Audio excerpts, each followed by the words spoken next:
विश्वात्मा ब्राह्मण महासंघ का राष्ट्रीय अधिवेशन एवं पदाधिकारी संकल्प धारण समारोह संपन्न। मध्य प्रदेश, जबलपुर के शीतलपुरी स्थित अग्रवाल बारात घर में विश्वात्मा ब्राह्मण महासंघ का राष्ट्रीय अधिवेशन आयोजित किया गया।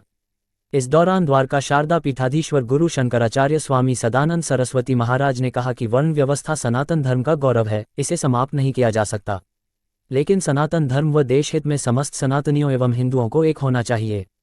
उन्होंने कहा कि ब्राह्मण का उत्तरदायित्व सिर्फ अपने समाज के लिए नहीं बल्कि समस्त मानवता के कल्याण के लिए होता है। संगठन की राष्ट्रीय कार्यकारिणी, प्रदेश कार्यकारिणी एवं जिला कार्यकारिणी का शपथ ग्रहण न्यायमूर्ति श्रवण शंकर झा द्वारा संपन्न करवाया गया। सभी पदाधिकारियों ने हाथ में कुशा एवं जल लेकर मानवता की रक्षार्थ जगत के ब्राह्मण एक हो का संकल्प डॉक्टर राजीव लोचन शास्त्री के मार्गदर्शन में लिया। कार्यक्रम में गुरु राघव देवाचार्य, डॉक्टर स्वामी नरसिंह दास, डॉक्टर स्वामी मुकुंद दास, श्याम दास, नागा महाराज, पगलानंद महाराज, छोटे मुरारी बापू, स्वामी राजेश महाराज, वासुदेव शास्त्री सहित अन्य संतों का सान्निध्य सभी ब्रह्मवंशियों को प्राप्त हुआ। जगत गुरु शंकराचार्य की पादुकाओं का पूजन सांसद आशीष दुबे, डॉक्टर जितेंद्र जामदार, विधायक अभिलाष पांडे, लखन धंधोरिया, पम रविंद्र बाजपाई, यतीश अग्रवाल, पूर्व विधायक विनय सक्सेना, अमरीश मिश्रा, ननी अध्यक्ष श्रीकुंज विज ने किया। इस दौरान राष्ट्रीय अध्यक्ष प देवेंद्र कुमार शर्मा, भरिगु दत्त महाराज, अशोक पांडे शास्त्री, कामता शास्त्री, डॉक्टर HP तिवारी और Subedar major education veteran Amritlal Bhargava Joshi Ahmedabad Gujarat आदि उपस्थित रहे। मेजर भार्गव जोशी ने अपने वक्तव्य के दौरान विश्वात्मा ब्राह्मण महासंघ के समस्त ब्राह्मण बंधुओं से आग्रह किया कि यदि हम मानवता की रक्षार्थ सनातन धर्म और हिंदुत्व की रक्षा और कल्याण करना चाहते हैं तो सर्वप्रथम हमें अपने ब्राह्मणत्व और धर्म तथा कर्तव्यों का पालन करेंगे तो ही संपूर्ण मानवता सनातन धर्म और हिंदुत्व की रक्षा और कल्याण करने में सक्षम हो सकते हैं। और सनातन धर्म और हिंदू की रक्षा करने के लिए शास्त्रों और शस्त्रों का ज्ञान होना चाहिए। यदि जरूरत पड़ने पर अपने शास्त्रों और शस्त्रों का उपयोग करने में कोई बुराई नहीं है। संवाददाता प्रकाश जोशी की एक्सक्लूसिव रिपोर्ट। विश्वात्मा ब्राह्मण महासंघ के राष्ट्रीय उपाध्यक्ष के पद का निर्वहन कर रहे हैं। फौज में थे, ये पूरे देश और विदेश का भ्रमण किए हैं। ऐसे ऐसे व्यक्तियों को संकलित कर इस सभा में जोड़ा गया है। आपका बहुत बहुत स्वागत, अभिवादन। जय जय श्री राम, जय श्री राम, जय श्री राम, जय श्री राम। मैं सबसे पहले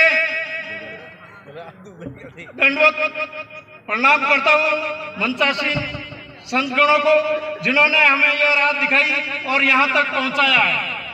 और सबसे मैं बहुत ऋणी हूँ संत महापुरुषों का, जिन्होंने सतमार्ग पर चलना सिखाया बचपन से आज तक, और उसी रास्ते पर मैं चलता आया हूँ। जब से मैंने सेना में पैर रखा था उसी दिन मेरे संत जनों की वाणी से ही मेरा सिलेक्शन हुआ था। क्योंकि मैंने एक ब्राह्मण का दायित्व निभाते हुए मेरे को इंटरव्यू में सिर्फ इतना पूछा था कि गले में क्या है, तो गले में मेरे हनुमान जी की चौकी थी, तो बोला आपको हनुमान चालीसा आता। उस समय मेरी 17-18 साल थी और मैंने हनुमान चालीसा कंटेस्ट सुना दिया और मेरा सिलेक्शन हो गया था। तो कहने का मतलब तात्पर्य मेरा यहाँ पर यह है, ब्राह्मण समुदाय को कि अपने ब्राह्मणत्व को न भूलें। जैसे कि अपने जगत गुरु शंकराचार्य जी ने भी बताया और सभी ने बताया कि ब्राह्मण क्या है। जो ब्रह्म का अंश है और ब्राह्मण का कर्तव्य निभाए वह ब्राह्मण कहलाता है। कोई जाति नहीं है इसमें, हर जाति का ब्राह्मण का अगर वो कर्तव्य निभाता है यानी धर्म निभाता है तो वो ब्राह्मण होता है। लेकिन हम जन्मजात पीढ़ियों से ऋषि मुनियों के वंशज होते हुए भी अगर ब्राह्मणत्व का नहीं निभाते हैं तो हम अपने पीढ़ियों से ब्राह्मण कहलाने के हकदार नहीं हैं। तो मेरे भाइयों, मैं तो आपके सामने कुछ नहीं हूँ, लेकिन एक सेना में 32 साल सेवा करने के पश्चात देश की सेवा की। अभी मैं समाज सेवा करने के लिए पिछले 10 साल से गुजरात में तत्पर हूँ।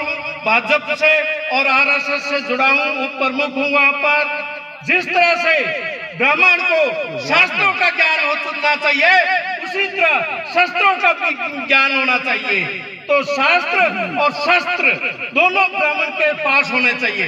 यदि कहीं धर्म पर आँच आए, सनातन धर्म पर या सनातन धर्म के ऊपर कोई हमला बोले तो हमें दोनों का ज्ञान लेकर के उसका उपयोग करना है, शास्त्र का और शस्त्र का। जिस तरह से मैं अभी दिल्ली गया था सनातन धर्म का बोर्ड गठन के लिए, मैंने वहां संतों के और सभी शंकराचार्य जी गुरुजी आए थे। उनके प्रवचन सुनने के बाद मेरे दिमाग में यह बैठा कि अपन जिस तरह से देश की इस मातृभूमि की इस मां भारती की रक्षा के लिए अपने प्राणों की न्यौछावर करने के लिए हर जगह मैं रहा हूं, उसी तरह से अभी मैंने संकल्प लिया है कि इस सनातन धर्म की रक्षा के लिए चाहे कहीं भी प्राण देने पड़े मैं उसके लिए तैयार हूं। यह शिक्षा मुझे संत गुरुओं से मिली है और आदि गुरु सदैव गुरु शंकराचार्य जी से अनुभव हुआ कि अपना जीवन क्या काम आएगा। यदि हमने अपने उम्र में 55-60 साल ले लिया है, अपने समाज के लिए या अपने परिवार के लिए बहुत कुछ किया है, अब देश के लिए अपने सनातन धर्म के लिए करना है।